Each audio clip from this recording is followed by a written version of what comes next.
Hey everyone, it's Pete from Videoville Villages, and today we're going to swap our crystal ball for a snow globe as we predict those pieces that will be the biggest sellers of the year and take a peek at possibly a leaked exclusive. Straight in at number 10 is the Birch Creek Chapel from the Vale Village range. Although churches and chapels are a heavily saturated category, they continue to sell well. This one has fantastic stained glass windows, and the addition of the creek running down the side is fairly unique. Coming in at number 9 is the North Pole Outfitters. In terms of my favourites, this piece would easily be in the top 5, and I'll 100% be adding this to my collection this year. I can imagine this really complementing my North Pole mailroom and the control tower. If for no other reason than nostalgia, Christmas Eve at Grandma's will be hugely popular.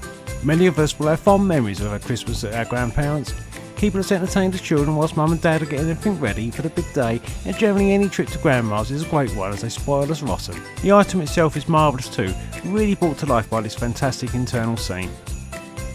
Although it's not a personal favourite of mine, the Christmas Cake Factory has been warmly received. Having a ton of animation and a classic look, it's really struck a chord with collectors. One of the more interesting pieces of animation is the mixer. It appears to be made of some type of silicone, allowing it to morph into a multitude of shapes, very similar to the brain in the Mystery Meat Canning Company. The first of two facades in this list, the Jingle Bazaar, will surely continue Lemax's love affair with the facades. This one has a very strong floral presence to it and is only a little lower on the list, as the theming may not be as easy to achieve with this one as others in the past. Before we get to the top half of the list, have you subscribed to the channel yet?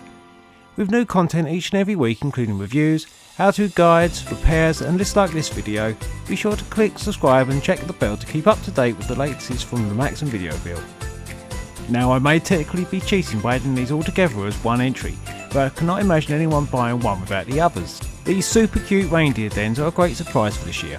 I was expecting for the Lemax to continue with the Elf Lane mini buildings, but instead they took a different route to give us these adorable individual stables. Whether it's a concern or an impatience, I just wish they had all 8 or 9 depending on your persuasion available this year. I hope these sell well because I want the rest of the gang in 2025. So technically not a Christmas piece, although I'm confident this would appear in many a village, the spin out carnival ride is a real vibrant throwback. With great animation and striking colour scheme, the spin out will be hugely popular this year. The Holly Jolly Hotel is another facade where the Lemax have really delivered the goods. It took me quite a while to weigh up this one against the Jingle Bazaar, but the Holly Jolly Hotel came out on top thanks to its beautifully lit Christmas tree and generally more interesting looking bistro and hotel compared to the flowers of the Jingle Bells. Last year I was lucky enough to take a trip to New York City just before Christmas, and I think this piece will always remind me of that trip. And this may just be the case for others too, and will become one of those sentimental pieces sought after in years to come. Now we're on to the standout heavyweights of the year, and I really struggle to pick a winner, and whilst I know I will 100% be purchasing this and possibly not the number 1 on the list, my predicted second bestseller of the 2024 year will be the Santa's Castle Gala. This incredible looking centrepiece is the ultimate Santa showpiece. It's essentially Lemax's version of the Disney castle. As we know, sometimes these pieces can look different in the flesh compared to their photos online, so I hope my fears are eased that this won't look like a plasticky Fisher-Price toy. And if they drop the soundtrack in favour of some simple music, I won't be too sad about that either. The Gala Castle will definitely be my focal point of my Santa Wonderland Village this year. So the one you've been waiting for, number 1 is the Christmas at the Park Pavilion. This piece is a real jaw dropper. The gorgeous stained glass windows and the ceiling is truly awesome. The animation is not overly special, but it does add value to the overall appeal of this item. Caddington is Lemax's most collectible village style, and this has every trait that makes Caddington both Victorian and timeless at the same time. If you like the tradition of Dickensian Christmases, this is surely a must-buy for you in 2024.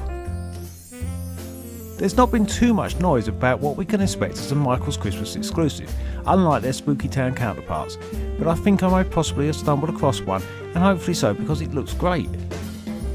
A couple of years back we were introduced to the Vale Village piece called a Birch Creek Ice Fishing Festival, and it was very well received. Everyone loved the playful fishing animation and the water wheel. Even just the fishing theme brought lots of fond memories for people, and if you were one of those that did enjoy that piece, then this potential exclusive is Birch Creek 2.0.